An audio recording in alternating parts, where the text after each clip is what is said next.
اللہ کے نام سے شروع جو بڑا مہربان نہایت رحم والا ہے۔ حضرت ابو ہریرہ رضی اللہ تعالیٰ عنہ کہتے ہیں کہ رسول اللہ صلی اللہ علیہ وآلہ وسلم نے فرمایا،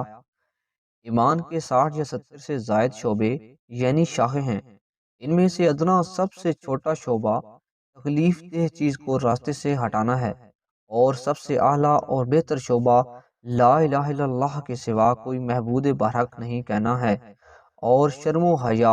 ایمان کی ایک شاخ ہے۔ وضاحت: حیا ایمان کی ایک اہم شاخ ہے کیونکہ یہ نفس انسانی کی اصلاح و تربیت میں نہایت مؤثر کردار ادا کرتی ہے، نیز وہ انسان کو برائیوں سے روکتی اور نیکیوں پر آمادہ کرتی ہے۔ حضرت عبداللہ بن عمر رضی اللہ تعالیٰ عنہ کہتے ہیں کہ نبی اکرم صلی اللہ علیہ وآلہ وسلم نے ایک آدمی کو اپنے بھائی کو شرم و حیا کے سلسلے میں ملامت کرتے ہوئے سنا تو فرمایا، حیا ایمان کی ایک شاخ ہے۔ حضرت عبداللہ بن مسعود رضی اللہ تعالیٰ عنہ کہتے ہیں کہ رسول اللہ صلی اللہ علیہ وآلہ وسلم نے فرمایا،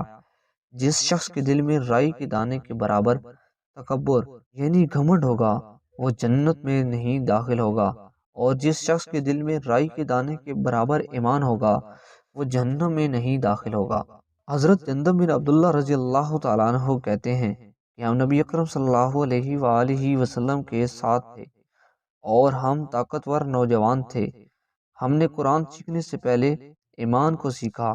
پھر ہم نے قرآن سیکھا تو اس سے ہمارا ایمان اور زیادہ بڑھ گیا۔